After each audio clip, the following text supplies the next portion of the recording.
আমাদের আছে স্বয়ং প্রভু আল্লাহ। আমরা আল্লাহর কাছে প্রার্থনা করব।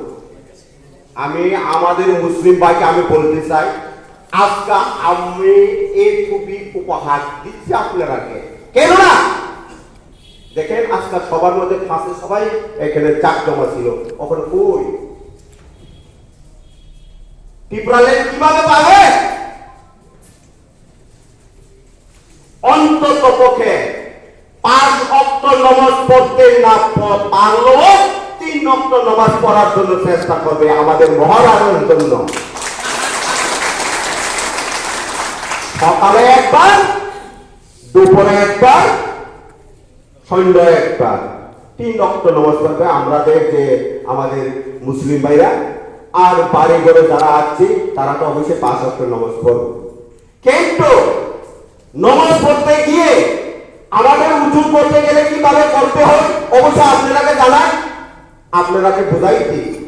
কিন্তু আপনারা বোঝার চেষ্টা করবে তাইলে আমরা দেশের ত্রিপুরাকে কোনোদিন কলঙ্ক হবে না, কোনোদিন কলঙ্ক হবে না।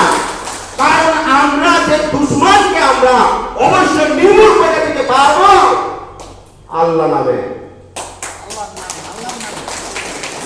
কারণ এখন আমি সারা ত্রিপুরা, আমি সব জায়গায় আমার খবর আছে, আমাদের দক্ষিণ গোলাঘাটে একটা জমাঘর আছে, জমাঘরকে বাইরে কীর্তন করার জন্য গর্তুত্ব চাইছিল, কোনোদিন পারছে না। কেননা আমাদের আল্লাহ আছে, স্বয়ং আল্লাহ আছে, কোনোদিন পারছে না।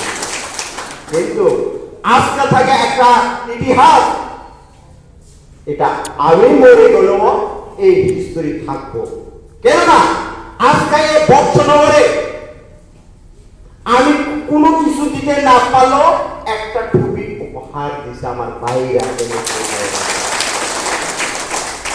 কেননা দিচ্ছে ডিসিপ্লিন, মুসলিমের ডিসিপ্লিন রাখার জন্য, অস্তিত্ব মুসলিমের ধর্ম রাখার জন্য। আমি এখানে কোনো হিন্দু মুসলিম ভাগ করার জন্য আমি এখানে আসিনি, কিন্তু যে দুশ্মনকে বন্ধ করার জন্য আমি এখানে আসিছি। কেননা যারা খ্রিস্টান ভাইরা ঈশ্বরের স্বয়ং প্রভুর কাছে প্রার্থনা করব, যারা হিন্দু ভাইরা তারা মুক্তি পূজা দেওয়ার সময় তারা স্মরণ করবে সত্যকে উপর তোলার জন্য, মিথ্যাকে কবর করার জন্য।